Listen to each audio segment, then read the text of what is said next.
Hi， it's Friday， 今日星期五啦 ，and tomorrow is Silent Night， 咁聽日平安夜啦。So two of my schoolmates asked me out for a day trip together。咁兩個同學咧就約埋我聽日一齊咧就去 day trip啦。So have to wake up really early， 咁要超早起身啦咁樣。And but I'm very excited about it。咁但係超想去，超興奮啦咁樣樣。So hopefully I will just like get some really nice photos and videos and I can show you the place later。咁我希望聽日可以拍到啲靚相靚片咁樣同大家分享啦咁樣。Yeah, so let's read today。咁我哋今日正式開始啦。Read to Resist Day 224。當閱讀也是抗爭第224日。A Concise History of Hong Kong by John Carroll。 香港簡史從殖民地至特別行政區，著者高馬可，譯者林立偉。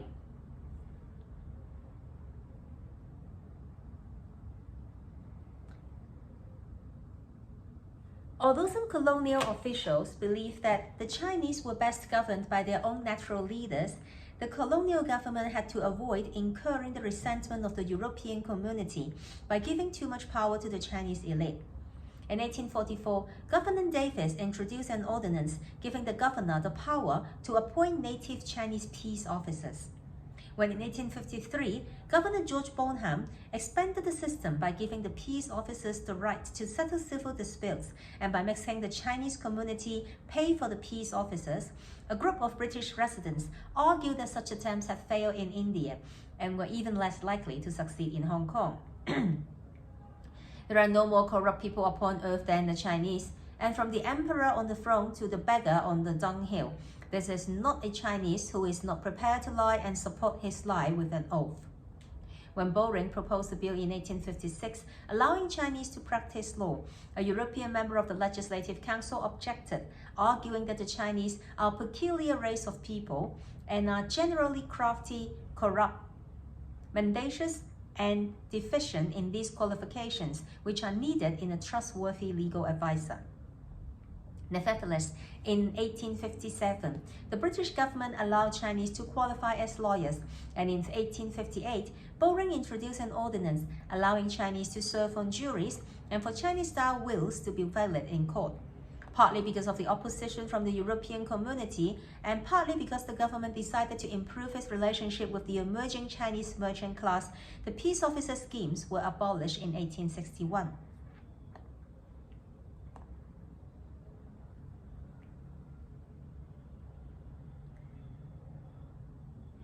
雖然有些殖民地官員認為華人最好是由他們自己的自然領袖來管治，但殖民地政府需小心行事，以免給予華人領袖過多權力而招致歐人怨憤。港督戴維斯在1844年制定法例，授權總督委任本土華人保安人員，即保甲長。1853年，港督文咸擴大這個制度，賦予地保調解民事糾紛的權力，又規定地保薪俸由華人社會支付。一群英籍居民指出，這種做法在印度行不通，在香港更不可能成功。地球上沒有比中國人更腐敗的民族，上至佔據大位的皇帝，下至淪落畏土的乞丐，無一不謊話連篇，又以宣誓來支持謊言。寶寧在1856年提出議案，容許華人執行律師業務。一名立法局歐籍議員反對，指華人是怪誕的民族，而且普遍十分奸詐、腐敗和虛偽。